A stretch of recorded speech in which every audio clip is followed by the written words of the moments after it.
này trên Ukraine thì bị bằng một vài con một trang khắp những hàng lên đúng đi lại mang lại sim le công ngân đang công sản Việt Nam hàng mút mà nó đi chạm Mỹ dẫn lời này vừa kết lại Việt Nam như rung răng của mắt cái chạm Mỹ một tô nông nợ cái nhiều và tôi hàng bốc tạo bột lại cái cờ lại nhiều về phải nhập đi cái nhiều phố mình vậy lại Việt Nam một có bảo lại bù sim le vẫn Việt Nam lại tăng lại khơi lại nâu như vậy trong pháp trong Mỹ lại càng nhẹ tùy mà do kết thúc thôn liền 2025 để rung ai đắm như nó câu khắp bạc Mỹ kẹt yêu thì nhố hàng hóa nông nợ trong một tập nhố nên mà phép này mình vả này lại chính lời văn mà một lời chúc trong pre là thông tin từ nhiều nào là mà nhiều cam cung cấp lan tràn lan là thấu rồi lại nó bước của rõ về rồi lại sim le của ngân này nên về mò video này pro đam làm 5 môn do 6 giờ trước cật làm đúng hàng là lê tổng thống Donald Trump lê tầm thư khập rõ còn đã đang có sản phẩm vật nông nợ cái nhố do những 7 bộ thôn Libya lê do cấp Việt Nam như lúc này rồi điện này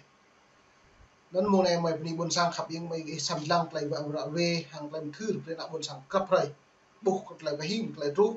lại hem và đặt lại rúng và đặt lại ngốt và đặt lại so sát cái dọn này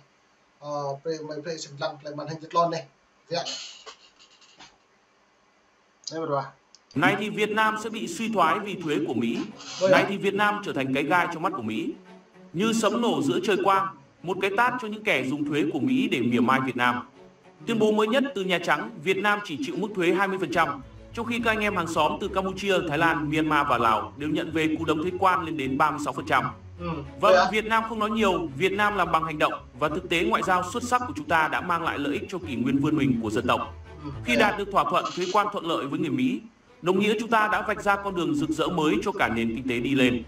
Một chiến thắng hoành tráng và cũng là sự vũ nhục vào các thành phần tự nhục hay mang tổ quốc ra so sánh rồi chê bai ABCXYZ. Theo đó, Tổng thống Donald Trump vừa gửi thư áp thuế đối với các quốc gia. Cụ thể, các đối thủ cạnh tranh với Việt Nam bị áp từ 25% đến 36%. Như Bangladesh chịu 35%, Indonesia chịu 32%, Thái Lan 36%. Các quốc gia đồng minh lâu đời như Hàn, Nhật đều phải chịu 25%. Đó là chưa kể các mức thuế trung chuyển sẽ cao gấp đôi, dao động từ thấp nhất là 50%. Nhưng Việt Nam là một ngoại lệ, chúng ta chỉ chịu áp thuế 20%, 40% hàng trung chuyển là mức thấp nhất trong toàn bộ các quốc gia.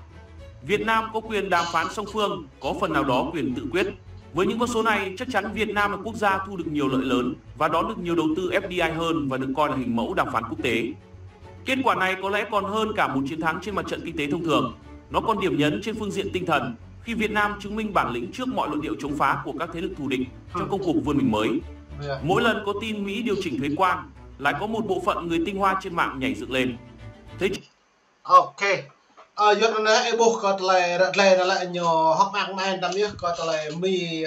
đấy là có lại thuế quan đây đấy trình Việt Nam 20%. Này nhỏ 20% đấy ta buộc thật đấy có lại trả Thái Lan, Lào, Campuchia lúa trăm cân đừng đi 30 là 3%, 30%, 20%, 40% ta lại thuế quan này. Xem đặc biệt mà là Việt Nam mà 20%. Nên là 20% nếu bạn chiến lược của Mỹ áp đặt tới nhú lên có thể mừng đi mà làm hiếm bạn đã bổ tôi bố rút lớn cỡ lấy địa tô lâm nhiều cỡ lấy được lề hàng tổng thống được đóng lên lần lần thứ được gặp ra hàng cỡ lấy này lại hiếm bạn đã bổ bằng đơn là như giáo luật dân tự quyết nên là nó như lệ mong dân tự quyết hiếm bạn mong lại việt nên mày về xem lăng lại màn hình lon để trong biệt vài buộc lại này. Chưa, Việt Nam cũng bị Mỹ đánh thuế kia kìa, rồi vỗ tay hả hê như vừa phát hiện ra bí mật quốc gia. Nhưng tiếc thay, nếu họ chịu khó đọc kỹ hơn một chút hoặc bớt hoang tưởng và tự ti hơn một chút thì sẽ thấy rằng nếu đây là một cuộc thi áp thuế toàn cầu, Việt Nam gần như đứng đầu bảng về mức ưu đãi. Việt Nam chỉ bị áp mức 20%, thấp nhất toàn danh sách. Hàng trung chuyển, Việt Nam cũng chỉ 40%, trong khi mặt bằng chung là từ 50% trở lên. Thấp đến mức đối thủ cạnh tranh phải ghen tị. Còn đồng minh Mỹ thì vẫn chia tay ra đàm phán song phương. Ấy vậy mà có người vẫn gọi đó là bị áp thuế cao. Nếu 20% là cao thì không biết 35% là gì, cực hình thương mại chắc. Họ chê Việt Nam mất quyền tự chủ, trong khi thực tế Việt Nam là một trong số rất ít nước được Mỹ trao quyền đàm phán song phương, điều mà ngay cả những nước lớn cũng phải mơ. Không phải ngẫu nhiên mà Việt Nam được định vị là mắt xích chiến lược trong chuỗi cung ứng mới của Mỹ, từ công nghệ bán dẫn, năng lượng sạch cho đến sản xuất thông minh. Thế mà chỉ cần một dòng tin Việt Nam bị Mỹ áp thuế là một số người lại hả hê như thể tìm được lý do để phủ nhận mọi nỗ lực vươn lên của đất nước. Họ không hiểu rằng thuế không phải cái tát mà là cách Mỹ điều chỉnh cuộc chơi. Và nếu Việt Nam vẫn là người được gọi ngồi vào bàn chơi ấy, thì đó là một loại đặc quyền mà nhiều nước khác phải trả giá đắt mới có được. Duyệt nó là nhiều lệ là họ từ Việt Nam đồng thuế lưu nó lệ đồng ta số 30% 20% bê lù rồi từ lên nó như lệ có phí bằng loại giờ như Pni Việt Nam thực hành dự loại á từ lại Mỹ tổng thống đồ trống màu tụ vít lại chị nè xong ta bắt họ chiến lược lại tổng thống nước Mỹ lại như giáo nhẹ ban đạp Việt Nam lệ đừng căng khiêu khích cái trả Trung Quốc để tua của dòng tiền nó lại chìm một lạc làm nhiều nó lui hết Trung Quốc nó có Mỹ lại nhiều một cơ hội mệt mỏi năm bên đó là Mỹ lại đồng thuế cái như 20% đang 30% 40% thậm chí 60% đồng thuế đang lại đừng lần mò trở lại lợi mỏ chính thức đồng thuế thấp nhất này thấp bại nhất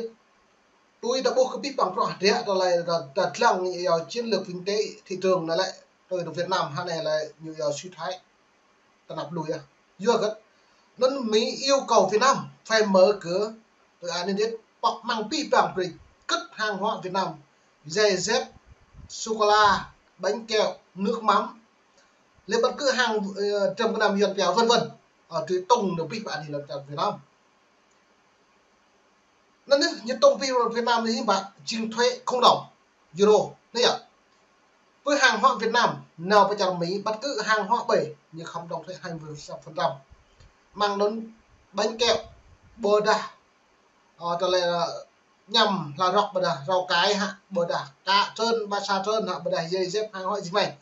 cứ đồng thuế 220% với hàng hóa Mỹ lại chẳng cục ít đặc biệt bộ môn không thuế một đồng dân nó làm thua cả các bên lợi cái nhổ rất nhiều được ra bây giờ vô như đồng thuế một đồ như Thái Lan này 30% bao nhiêu rồi nhiều đồng thuế Thái Lan là 30% rồi đấy 30% đó lên thật hàng hóa Mỹ đến Việt Nam lên Thái gì đồng thuế mất 10% một đồ nhờ với hàng hóa Việt Nam Thái Lan đeo vào Mỹ lại 30% áp như một lợi thì lại làm với Việt Nam như không đồng vô cất như một không đồng nữa nhưng mà thấu miếu kế từ chính phủ Hoa Kỳ áp đặt về Việt Nam coi trở lại suy thoái cái nhớ bố tuy nhân bất cứ trong cái nằm bằng Trung Quốc có chỉ chính nước Mỹ là hàng Trung Quốc là nhiều dập là kẻ thù này ạ kẻ thù về kinh tế thì từ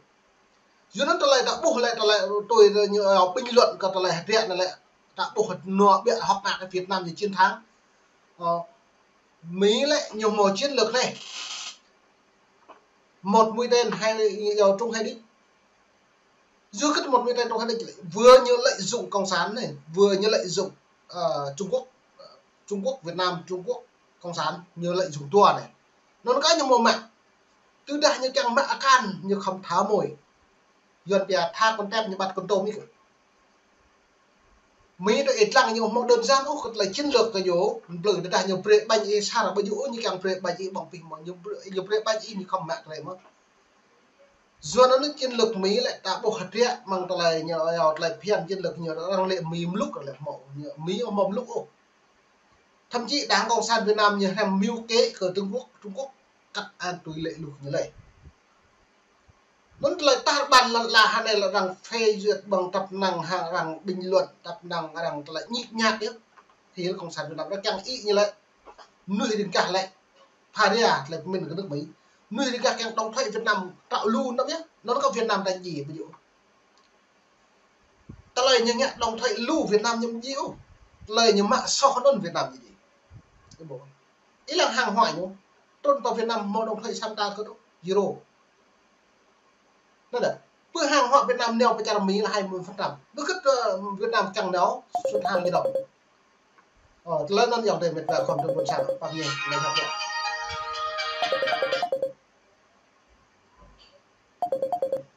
alo đúng không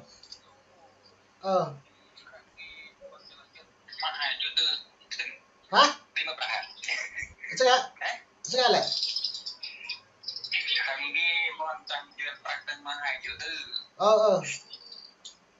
Tấm buông này. Một kia, ok.